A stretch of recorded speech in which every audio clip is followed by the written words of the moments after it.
വാർത്തകൾ തുടർന്നു. വെള്ളമുണ്ട മാവോയിസ്റ്റ് ഭീഷണി കേസിൽ പ്രതി രൂപേഷിന് 10 വർഷം തടവ് ശിക്ഷ. കന്യാകുമാരിക്ക് 6 വർഷം തടവ് ശിക്ഷയും വിധിച്ചു. അനൂപ് മാത്യുവിന് 8 വർഷവും ബാബുവിന് 6 വർഷം തടവുമാണ് കൊച്ചി NIA കോടതി ശിക്ഷ വിധിച്ചത്. ശ്യാം ദേവരാജ് വിശദാംശങ്ങളുമായി. ശ്യാം, 10 വർഷം തടവ് ശിക്ഷ ഇപ്പോൾ രൂപേഷിന് ലഭിക്കുന്നുണ്ടെങ്കിൽ തന്നെ രൂപേഷ് ജയിലിൽ കിടന്ന കാലഘട്ടം കൂടി അതിൽ കണക്കാക്കുകയാണോ? രൂപേഷിൻ്റെ കാര്യത്തിലൊരു തീരുമാനമാകാനുള്ള സാധ്യത എത്രത്തോളമാണ്? 2014 ഇത് സംബന്ധിച്ച വെള്ളമുണ്ട മാവോയിസ്റ്റ് ഭീഷണി കേസ് സംഭവിക്കുന്നത്. ഇതിലാണ് NIA കേസ് രജിസ്റ്റർ ചെയ്യുകയും അന്വേഷണം നടത്തുകയും ചെയ്തത്. ആ കേസിലാണ് 4 പ്രതികൾ നേരത്തെ കുറ്റക്കാരാണ് എന്ന് കൊച്ചി NIA കോടതി കണ്ടെത്തിയിരുന്നു. ആ 4 പ്രതികൾക്കുള്ള ശിക്ഷയാണ് കൊച്ചി NIA കോടതി വിചാരണ കോടതി ഇന്ന് വിധിച്ചത്. ഇതിലാണ് അനൂപ് ഒന്നാം പ്രതി രൂപേഷിന് 10 വർഷം തടവ് ശിക്ഷ നൽകിയിരിക്കുന്നത്.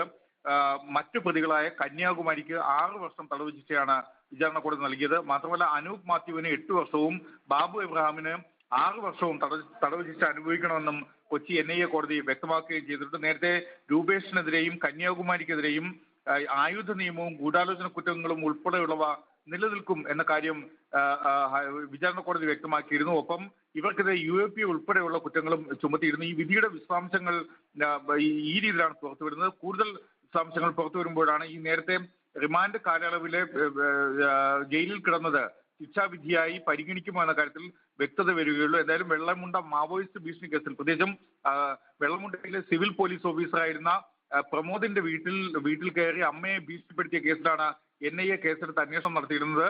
ആ കേസിലാണ് ഇപ്പോൾ പ്രതികൾക്ക് ശിക്ഷ വിധിച്ചിരിക്കുന്നത്. ഈ കേസിലെ 4 പ്രതികൾ രൂപേഷ്, കന്യാകുമാരി, അനൂപ് മാത്യു, ബാബു ഇബ്രാഹിം എന്നീ 4 പ്രതികൾക്കുള്ള ശിക്ഷയാണ് ഇപ്പോൾ കൊച്ചി NIA കോടതി വിധിച്ചിരിക്കുന്നത്. വെള്ളമുണ്ട മാവോയിസ്റ്റ് ഭീഷണി കേസിൽ പ്രതി രൂപേഷിന് 10 വർഷം തടവ് ശിക്ഷ, മറ്റുള്ളവർക്കും ശിക്ഷാവിധികൾ NIA കോടതി വിധിച്ചിരിക്കുന്നു.